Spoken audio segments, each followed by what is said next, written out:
За ингээд багсаа мэдээллүүд өгье. Энэ 4 жил бол манай дунд орчуудын хувьд одоо хамгийн гэсэн жилүүд болсон гэж би хувьдаа бодож байгаа. Төсөв хамгийн их нэмэгдсэн аймгийн 21 аймгаас 1-р тул олон улсын судалгаагаар Дундгуй аймаг бол нэгд явж байгаа.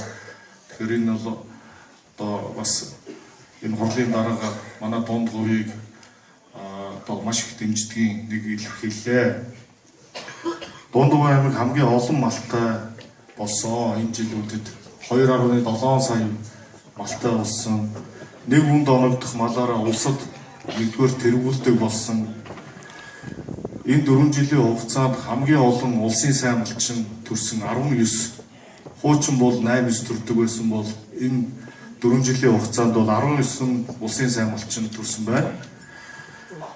Аймгийн сайн малчин бас хамгийн их төрсөн. 81 аймгийн 80 гаруй аймгийн сайн малчин төрсөн байна. За манайх бол мал аж ахуйг олдог ийм аймаг.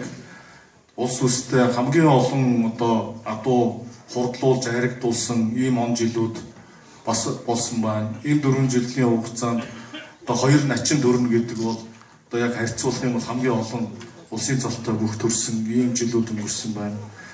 Улаанбаатараас Дундгуй хүртэлх зам 100% ашиглалтанд орсон байна. Хамгийн олон гавьяатуу төрсөн жилүүд болсон байна. Хуучин одоо олон жил тасарсан байсан бол 2 ардын жүжигчин бас Дундгуйгаас төрсөн байна.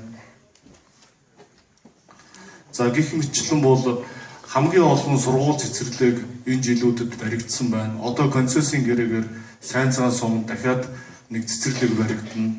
Урдлын Төв алхын театрын асуудал концессд орогдохоор яригдчихэв. Өшөө Эрдэнэлээ суманд эмнэлгийн асуудал яригдчихэв. Гэх мэтчлэн одоо ийм үр бүтээлтэй жилүүд бас өнгөрсөн байна.